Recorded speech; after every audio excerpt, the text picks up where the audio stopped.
Hi guys, welcome to Whiskey Web Wednesday. Leon Webb here, distiller at Shelter Point Distillery. Hope you're doing well. I was standing down the front of the farm the other day, right by the sea, and there was a huge storm coming in, and it was 10 AM, it was high tide, and you could literally see the logs bubbling at the front of the 2-kilometre coastline here at Shelter Point Farm, and it's a really spectacular sight. It would have been very useless filming because the camera would have just got blown away, but a very tempestuous, stormy start to the week. So I thought, why not do something a wee bit stormy like Talisker? Made by the sea. Robert Louis Stevenson famously called this the king of drinks. That was one of his favourite whiskies, and I think it would have been very good to have a lighthouse down at the Shelter Point there during that big storm, because if I was out there in that sea on a boat, I would have wanted to get ashore as quickly as possible without hitting rocks. So let's see what we got here. This is the Distillers Edition of Talisker, double matured, 45.8% alcohol. From the rugged western shores of the Isle of Skye comes a richly flavoured maritime malt with a warming afterglow, so easy to enjoy yet, like Skye itself, so hard to leave. And I totally agree with that, because Skye is one of my first loves in terms of like the islands I visited when I was living in Scotland, and it was one of the first distilleries I visited as well. The first cask I ever kissed was a cask of Talisker at the distillery, and it's become a roaring success tourist wise. I think they get up to 95,000 visitors a year visiting the Isle of Talisker Distillery, which is a huge number for quite a remote, hard to get to place like the Isle of Skye. But like most things in life, the more you go off the beaten path, then generally the more rewarded you are. If you can make it out there to Corbosch and get to the Talisker Distillery, you won't be disappointed. So the double maturation, it's ex-Amoroso sherry for this, which gives a luscious fruit sweetness that perfectly complements the crisp dry peat smoke and familiar pepperiness of Talisker. So that sounds delightful. Let's dive in. The distillery was established in 1830, and the founders, I think it was like Hugh MacAskill, he actually rowed from the Isle of Egg across the water to the Isle of Skye, and that's how he discovered the place at which to build the Talisker distillery, or so the legend goes. I would have taken a ferry myself, a lot more comfortable and safer probably too. But yeah, there's another good video. Danny MacAskill, another MacAskill, but this time much younger and more modern, and he actually motorbikes around Skye, or not motorbikes, mountain bikes should I say, mountain bikes, and I'll actually put a link to that video in the description. It's truly spectacular. He takes his mountain bike all the way up to the top of one of the Cuillins mountains there in Skye, the famous Cuillin range, and I wonder if that MacAskill, Danny MacAskill, is related to the first MacAskill that discovered Talisker and rowed across the water there from the Isle of Egg to the Isle of Skye. So that would be a good trivia question to find out.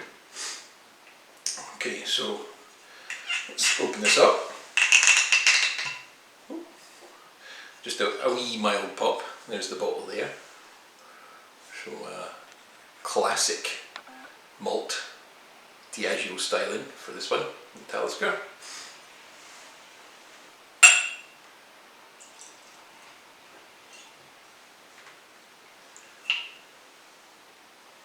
I always get excited by Talisker because it's one of my favourites, and I just love the saltiness. I love the heathery peat, and yeah, the island vibe. There's the colour there, a rich amber.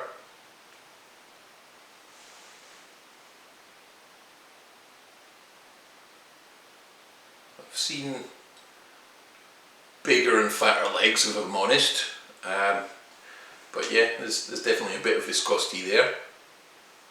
It's very slow to form, the legs on this one. It's slightly below 46% ABV, so may have been chill filtered.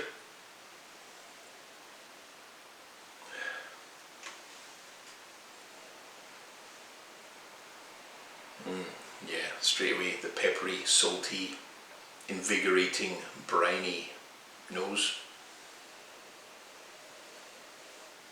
Apricot, raisin sultanas from that fine Amoroso sherry cask.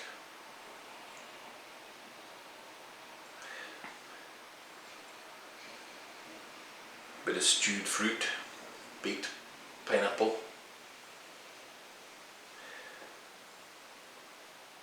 Delightful nose. Another interesting thing about Talisker as well is that the current management team are all female, so every little aspect of the distillery is run by a female team, and they're doing a great job, stewards of a wonderful distillery and just taking it to the next level. So wonderful stuff.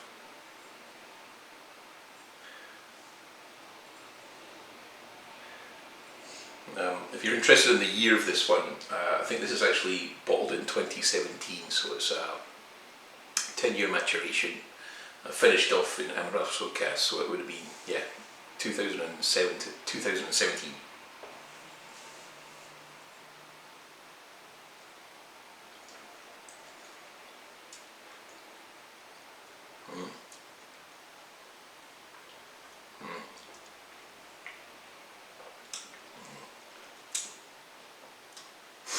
Yeah, wonderful.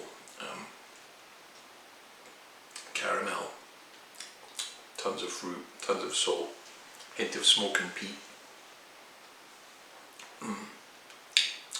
Just beautifully balanced, it's all there together. Takes you to that rocky shoreline. There's a little peppery heat at the end as well. It tingles your tongue at the end, but not in a bad way. It just makes you come back for more. You just want to play a little more with this one.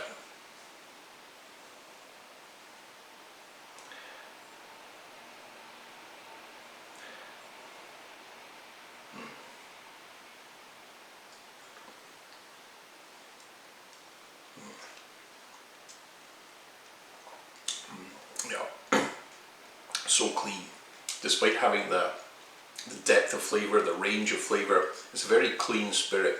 It's quite a narrow hard cut for Talisker, and they use worm tubs as well, so it's an old traditional style of condensation. I think that captures a bit more of the oiliness and robustness of the spirit.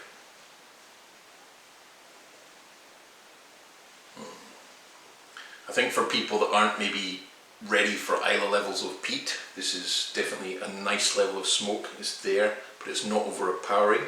It still lets the fruit and the other aspects of the malty barley come to the fore.